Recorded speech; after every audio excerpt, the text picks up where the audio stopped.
Thank you very much for coming down today. I'm quite loud, so I don't know if the microphone works, but you probably won't need it. If you can hear me at the back, that's great.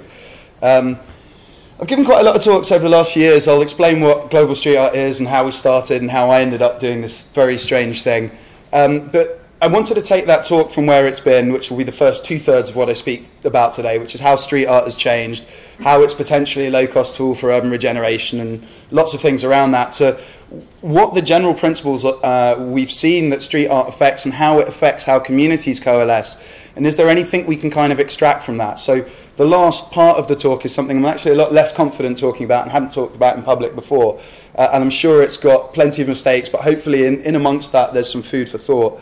And if it generates some conversations and around the hashtag that you've seen on the wall today, Let's Fix London, then that's hopefully a very good thing. So I'll give you my background and explain sort of a few things about global street art, and then we'll start talking about what's changed in street art itself. So thank you very much, Victoria. So my background is split. On one hand, yeah, I used to be a scientist, I have a PhD in maths and evolution. But on the other hand, I used to breakdance for the UK, so I was always split somewhat down the middle between some kind of hip-hop or kind of cultural side and then some sort of more academic side. After finishing my PhD, I got a job in finance, credit crunch, got made redundant, joined an insurance company, lived in Spain. It was quite a convoluted process. And then in the end, because I was injured dancing, I ended up taking 60,000 photos of street art in 25 countries around the world with the guy funding me who I co-founded Global Street Art with.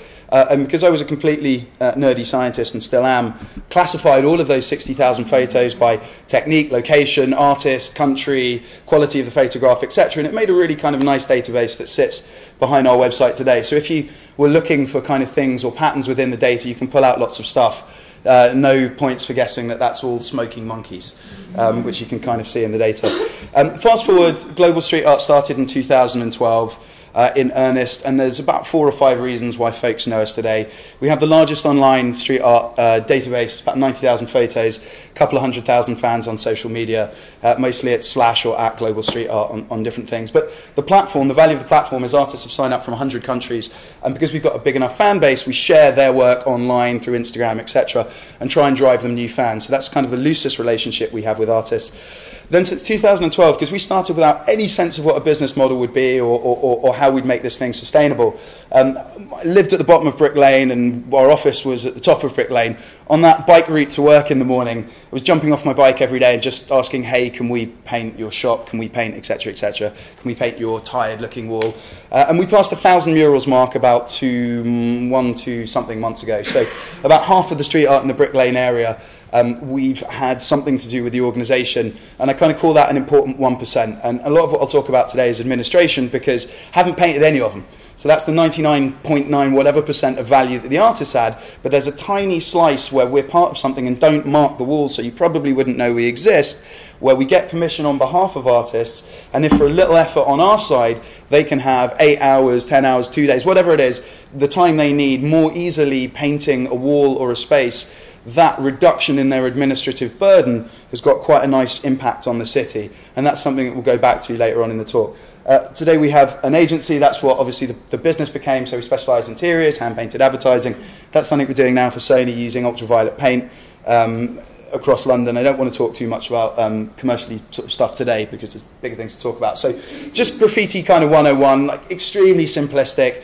West Coast of America roots, East Coast of America roots, sorry, about 40 odd years ago, 50 years ago, sort of late 60s, early 70s.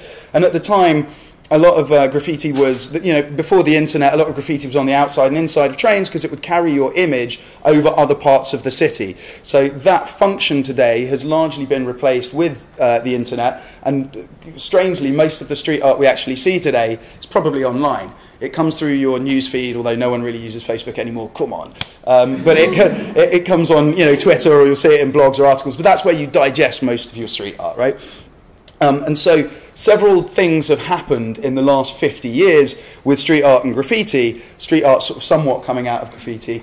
But there's been when people use a word like street art or graffiti, they typically mean three things all smashed into one. It's an art form, it's a crime, and it's a subculture. And what we do is we celebrate the art form when the crime element has been removed, but all of those three things sort of still exist today. But in the last 40 years, there's been some divergence in kind of those components of what street art and graffiti are, and now there is an increasing number of people today that facilitate legal street art, and that's having an impact on the city. So this is a book that came out last year. It talks about two major trends that I'm going to mention today. There's three that I'll talk about. The first is how street art itself has changed and graffiti's changed over time, technically more superior, much broader in terms of aesthetics. The second thing, which I alluded to a minute ago, is facilitation. What happens when people who are either artists or potentially not artists support a subculture and help build a platform? What impact can that have on how street art or other cultures, in fact, manifest in a city, which is where we'll get back to today. And then the third thing, which is relevant as well, is the commercial stuff, because with an increasing number of opportunities, once you start producing digital content, it enables more people to have kind of sustainable lifestyles. So graffiti, in an artistic sense, is typically writing your name, your chosen name, which is letters, again and again. Now that's become far more technically sophisticated and visually kind of beautiful over the last however many years, and there's lots of artists doing what is very much within the pantheon of graffiti, doing really amazing stuff today. Now, when we think about street art, most people think about kind of single layer stencils and things like that. Well, that technique is still common, but the techniques used in street art and graffiti have gotten far broader. And today there's just about no technique that you can't use. I've cut a lot of slides out of this that where people really are using kitchen sinks, but we're a bit sort of pushed for time. So just to say that the techniques have gotten a lot broader. Now, street art in terms of an artistic movement is, for want of a better phrase, it's a bit of a bullshit phrase, because it's really a catch-all for loads of different types of aesthetic art that just happen to be painted outside. And that includes things like reinterpreting past masters, as Italian artist Pau. And this is based, if you know your Renaissance painters, on Arcimboldo, who famously painted the Four Seasons. He was call him a surrealist before a surrealist really existed in the 1500s. That was street art. This is graffiti, or still fitting within street art and graffiti, but beautiful works of kind of 3D in nature, works of high realism, or some people call it photorealism, but stuff that looks realistic. And there's loads of other forms, calligraphy, kind of bringing sign writing back and legible letters as opposed to the hard to read stuff that we spoke before. But all of this is called street art, but actually it's really bloody broad. Now there's a big difference between art in galleries and art outside, and obviously the first difference is the context. So galleries are supposed to be neutral white cubes, is what they're called, because there's objects to sell, that's what the art is, and it's all about focusing on that specific object so that you can sell it or talk about it, etc. But the idea in gallery shows is that the space is very neutral. Well, that doesn't happen in cities, actually. Cities are pretty kind of ugly and tarnished, and there's already blotches on the canvas already. So street art, one of its kind of innovations is how does it get into our cities, and then how does it kind of comment on what's already there? And there's so many examples of this around the world that it's something that you can't do with gallery-based art because the context is different. And you don't even need to think about kind of regular shaped walls. There's loads of things that are very clever. And something about this, we talked about the overlap between sort of street art and digital, because most of the way that you consume street art, as you said, is probably digitally, that a lot of people paint today with the idea of the photograph in mind. You don't even need walls, hey? You can do pillars and floors, and there's examples of all of this stuff. So this photograph is a ship that's moored outside, moored just off the coast of Wales. It shows two things. Firstly, it's a really cool example of something working in kind of harmony with its environment. But this ship is useless. It doesn't sail anywhere. It hasn't for 20 years. It's called the Black Duke. It can't do anything. But it's an amazing canvas. So a neglected space that's rusty and ugly and doesn't have any value in that sense can be reused or repurposed from kind of bottom-up organizations or bottom-up communities, artists, and the facilitators that work with artists to turn those spaces into something valuable. And that's the trend of facilitation. Now, Bristol deservedly gets mentioned as a very cool city, and it seems quite funny to me that when people talk about kind of the cool cities in the UK, often they'll talk about London first, it's the biggest city, etc., and then I actually love Birmingham, I think it's great, but the second city that people mention is often not Birmingham or Leeds or Manchester, it's often Bristol, and Bristol has a really cohesive community, a very tight-knit community of artists and also people that work with artists, and they've been able to pull off really amazing things. So this was See No Evil Festival, which completely regenerated Nelson Street in Bristol. Ironically, the curator, one of the curators of this festival, Inky, was tried at the courthouse just around the corner from these walls some 20 years before on, I think it was Operation Kingpin, that sought to bring down kind of Bristol graffiti, evil trains, whatever. But it's got real value. So street art changes the way that places look, and it does so in a pretty inexpensive way. Often sows the seeds of its own destruction because it then forms part of the progressive march of gentrification, but it, for the very least makes places beautiful. And something that we're interested in is how we can get more art in every area, not just rich areas or poor areas, but more art generally all across different cities. So I mentioned before we have our own walls project.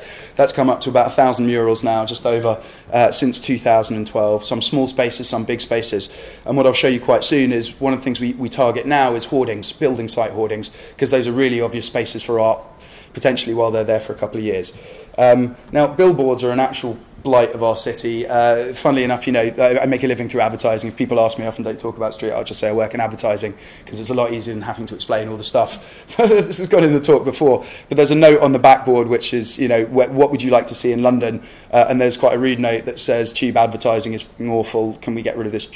That's me. I think that advertising is very invasive. You didn't buy into that. But I don't think advertising needs to be that invasive or that horrible, but I do think it makes us shut down. So a conversation we were having at the back before is when you go on the tube, you go into the tube network, you go down the escalators, you're bombarded by adverts at both sides, you go through the corridors, you have tube adverts on all sides, and then you sit on the tube, if you get a seat, and then you sit down, and because it's a bit uncomfortable making loads of eye contact with strangers that you don't know, you all look up, and that's where you've got your other adverts. So the number of adverts you're bombarded with, I think the impact and the effect that has on everyone is it makes you shut down a little bit, it makes you less open to talk to other people. So there's a real risk that I think advertising has a negative effect on the city overall. I don't think it needs to be that way. It didn't always, you know, we like the idea more of hand-painted advertising, stuff that seems less intrusive, and we've kind of got this romantic, nostalgic view of ghost signs around London and other cities where it kind of harkens back to what seems to be like a slightly more innocent age, and advertising that had sort of a real level of evidence skill in it.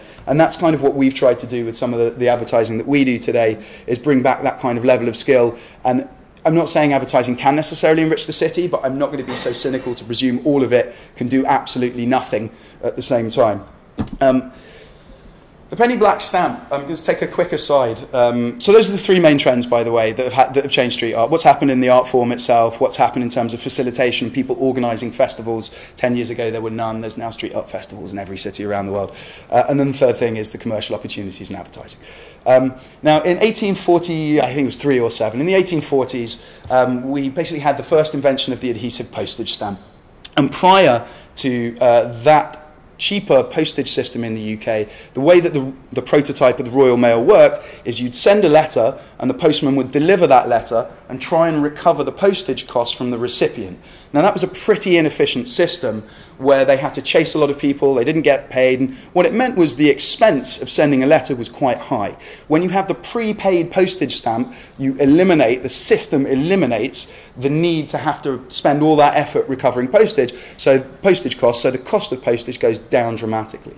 And what that led to was a flourishing in the culture of writing letters from sort of the 1850s onwards. So as soon as you change the administrative burden and you make it easier or a lower entry cost to participate, you can allow that system enables cultures to flourish more. And think about that change in administration and what that can mean to your city, because we'll come back to that. That's how we'll end this conversation. So we thought it would be fun because there's so much building going on in East London, we're losing a lot of walls. What would it take to seed a culture for street art in a different neighbourhood in London? So we tried an article last year with Londonist Blog, who are fans of ours and supporters, and they're really lovely people. Nominate your neighbourhood for a street art festival. And the only thing we wanted to get out of that, frankly, at the lowest, was not looking too stupid, and hopefully someone would enter. But we had 4 friends in different neighbourhoods that wanted street art there, and we thought if we can demonstrate that there's a local need or a local demand for street art in that neighbourhood, potentially we could make it a bit easier to raise more funds. So, as it happened, 7 neighbourhoods entered that competition, including Brockley, who we weren't expecting to enter. And Brockley won with about 900 out of 3,500 votes overall. And then we saw it through to completion. And then 20-odd murals were painted in Brockley at the beginning of June, bizarrely in the same weekend that I was moving house. So it was quite the challenge, but loads of people out. The artists were obviously amazing, but lots of people really wanted this. So actually I don't need to be there anymore, and often don't need to be there at all, but there's so many people that want to have, forget street art as a genre, but just colour and art and sort of expression on the walls in their neighbourhood, that there are ways, we think, of kind of reducing that administrative burden, essentially packaging this stuff all up and having the positive impact on the neighbourhood. Again, some more examples of the stuff that we've done over the last few years. Now, what's quite funny is the car park at the top was probably the best mural site we had. It was on Leonard Street in East London. And it got closed down because all of East London is becoming a hotel 2 years after becoming a pop-up food place. That seems quite cynical, but we joke that every time we paint a new mural, 2 weeks later there's going to be a pop-up fish taco stand in front of it, and there probably will be. But as that car park got closed down and became a hotel, there were hoardings around it. And so most hoardings in London look like this, and they're pretty dull, and it's not that there's anything wrong with that, it's not degrees of wrongness, it's just, could it be better? Could you... It's one of the things that I kind of struggle with. I think the hashtag Let's Fix London is great, but some things aren't obviously broken but can still be improved. And there's nothing inherently wrong with a blank hoarding. It's just fairly inoffensive, but it could be so much better. And one of the problems is if folks don't get permission to paint, often the stuff, especially around East London, that goes on is quite quick, quite scrappy. And actually I quite like the aesthetics of that because it reminds me of people that I know, and I've got friends that do that, and that's cool. But for most people, they won't codify, they won't interpret tagging or kind of quick graffiti in the same way, and so they don't necessarily enjoy it. And what you often get from councils is that is the worst thing. It's where graffiti has happened, buff it over. Rubbish. There's much better ways of doing this. So what we'd like to do, we've got now 4 hoarding sites around East London, 2 blocks around Leonard Street and Willow Street, so near the book club, near Great Eastern Street. As of last weekend, I was going to show you the photo, but we had about 20, 30 guys out painting, men and women painting last weekend. 12-foot high hoardings, 2 brand new hoardings, in fact, 1 by Brick Lane and 1 on Great Eastern Street itself. So if you drive up Great Eastern Street, or you know East London at all, and you see painted hoardings pretty much anywhere, we had something to do with that. And these sites have become kind of community assets. They're a safe place where you won't get arrested for painting. We've got a pretty light touch on how the permission letters work. We do write most of the permission letters. That's moving online as a system of management. But actually, if someone wants to turn up and paint for 8 hours and do something really beautiful, I cannot see why we would ever want to stop them, because that totally is against the idea of giving the public more access to public space, which helps people kind of get sense of citizenship, etc., etc. And other hoardings, and there's lots of photos. So going back to that point before, this was the stuff I was comfortable talking about. When you make the administrative burden lower, when you make it easier for people to take part, cultures can flourish. Now, that's the stuff I'm comfortable talking about. This is the next 4 slides where I'm going to get everything wrong, but it's quite new, and it's what's bugging me quite a lot right now. So I spend quite a bit of time. We had a conference last year with UCL and South Bank Centre and Central St Martin's. It was called the Graffiti Sessions. It was a lot of fun. And we talk about, there's in academia, there's ideas of social cities and expressive cities, and what is it that makes a city good? Well, when I think about why me or friends or lots of folks move to London, there's advantages in terms of the number of people and how we interact in terms of work opportunities, your friends, or kind of cultural opportunities. And all of these things, this is not the only stuff that makes a city good. There's loads of things in terms of Maslow's hierarchy of needs. You need to take care of your sanitation and all of your basic needs. But at its best, cities can have fulfill functions that enable communities to form around them. But in order for this stuff to happen, the loose metric that I'm toying with in my head is opportunities for interaction. And what I'm thinking is a city that has more or better opportunities for interaction allows more communities to coalesce around it. So that's the number of interactions you have and what the quality of those interactions is. So, you know, you can tell I was a scientist because I'm trying to maximize a function or see what it takes to maximize a function in terms of the interaction so you can form communities. So what are the things that help communities develop? Proximity is one of them. You need to be close enough to each other for it to happen. You can't really form a community on the tube because you're so squashed against each other that the distance isn't there for you to be able to have kind of polite conversation. Alternatively, if you go to Texas where everyone's sitting in cars on the freeway, I used to live in LA, so I know what it's like to commute to work and just not have interaction with folks around you. That's too distant. You can't form a community around those kind of conduits or those spaces because the distance is wrong. Shared interest or purpose. The reason that I've kind of extracted some of this stuff is when we started painting, when we started organising street art, I'd post photos on Instagram saying, oh, we're painting here. And then what I noticed is people on Instagram again and again would come out because they were fans and they'd take photos themselves and they'd hang out with us and the artists for a few hours each time. But if we do that each week, now, well, actually that's my mates now, and because we were able to spend enough time together with common things potentially to talk about where we had sort of some shared passion and repeated over time. And it doesn't take long before you go to that and then actually you're calling each other up, oh, there's this guy painting this weekend or someone's in town or can you bring a ladder and et cetera, et cetera. And all of a sudden this kind of cohesive virtuous cycle happens. And what does it take to slow people down? Features and ornamentation is one thing. So for anyone that's been to Bristol or understands Stokes Croft, Stokes Croft is a neighbourhood in Bristol which still is a little bit raw and rough in some respects, but it's far nicer than it used to be. Had a fairly sizable drug problem, and they painted. Chris Chalkley and the People's Republic of Stokes Croft, in partnership with lots of artists, painted. They put chessboards on benches, which I think is such a great idea for any city. They painted some of the walls around, and it just encouraged people to slow down.